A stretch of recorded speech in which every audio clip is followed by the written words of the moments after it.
Hello, my name is AB, and I'm a mental health counselor. Something that you may not have known about me is that I give services to migrant children. And what this means is when a child comes over the border, I'm the person that they see. I'm their clinician. I'm not the first person that they see. They see other people first. But after they see those initial people that, make sure that they're okay medically, and they get, the basic information, I'm the person that, they talk to about their story, their traumas, their journey, um, everything that's happened to them from birth to the point that they're standing now. I get to hear about those things. I get to, make them feel okay. I get to teach them coping skills. I get to, let them know that they're safe and that we're in an environment that they don't have to worry about a lot of the things that they had to worry about before. I'm also in a place that I help them get back to their families that are already inside the United States. So I serve a purpose that, when I first started this job was very beautiful and it still is very beautiful. We obviously know that, with the president changing, things are not as smooth as they were before. Now, that process is no longer as easy as it was before, right? Children being reunited with their families is a harder process now, and also overall, kids are not being allowed into the country, into our borders.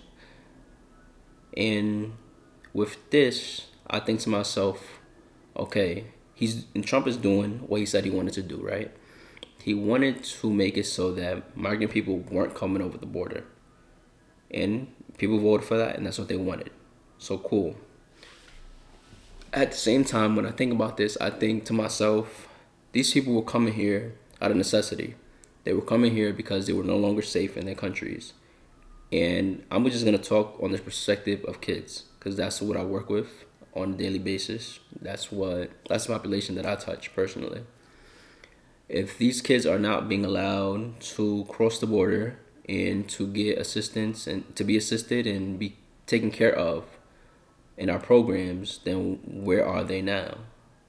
I can assume that most people, they look to America and think to themselves, I'll be safe there. I'll be able to escape the things that is tormenting me right now, my struggle that I'm in, my war-torn country, the abuse that I'm facing at home, the non-acceptance of the person that I am. There's so many things that people run from. And if they can't make it here, then where are they? I would assume that they're in a less safe place because this is the place that people want to be, right? To feel safe. We have the services and we have the support to be able to give it to them. And for me, it's like these people are children.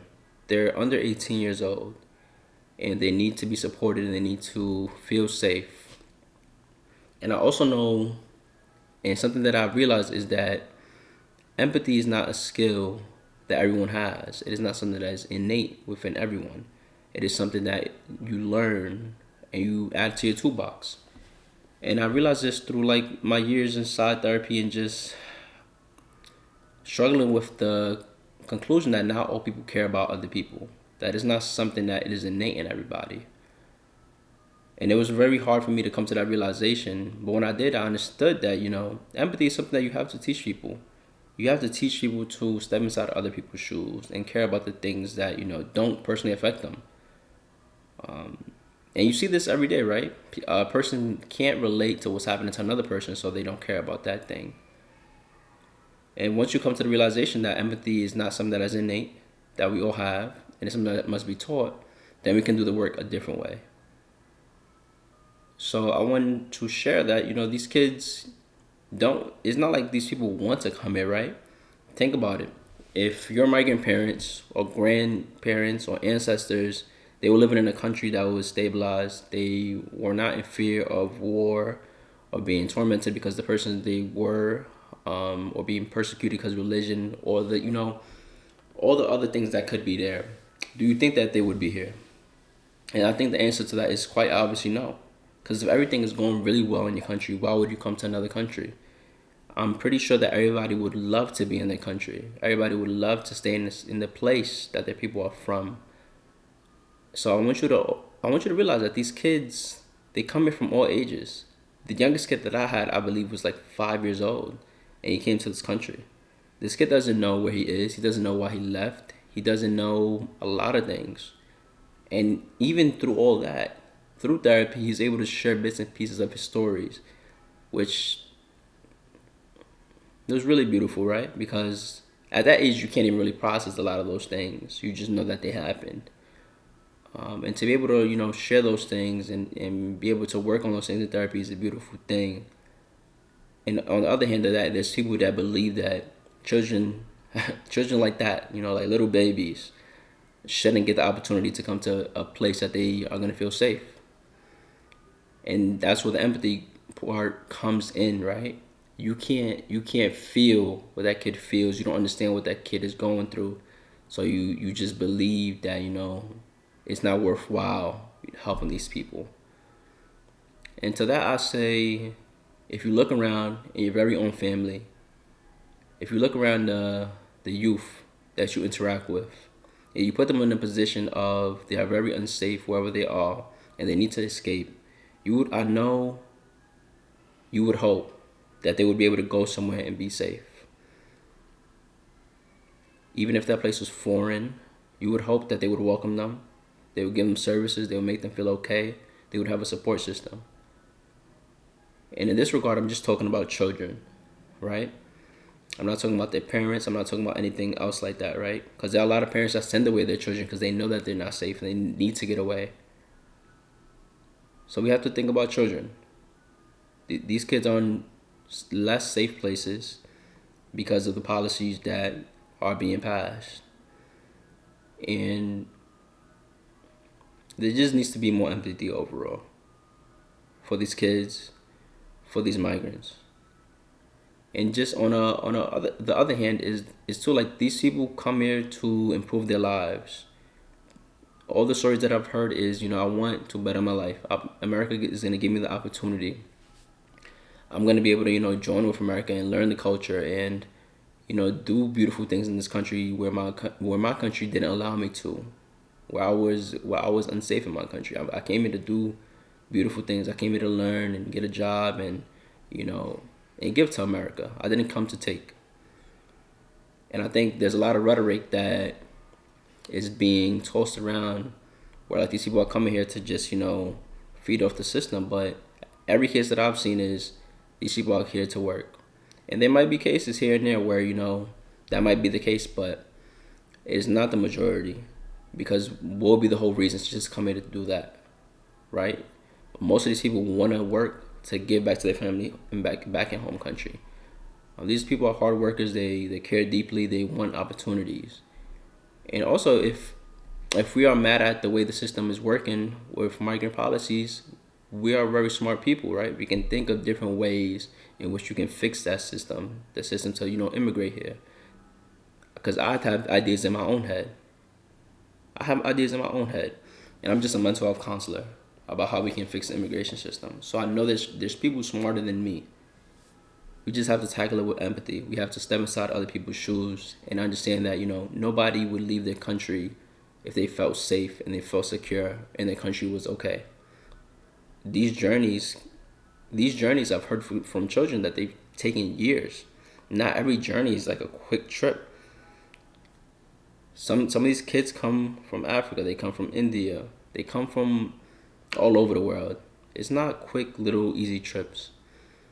And these trips are very traumatic. Imagine leaving your family. Imagine leaving everything that you know to a country that doesn't speak your language, doesn't share your culture, doesn't share your religion. That is not an easy task that anybody would just pick up and do, right?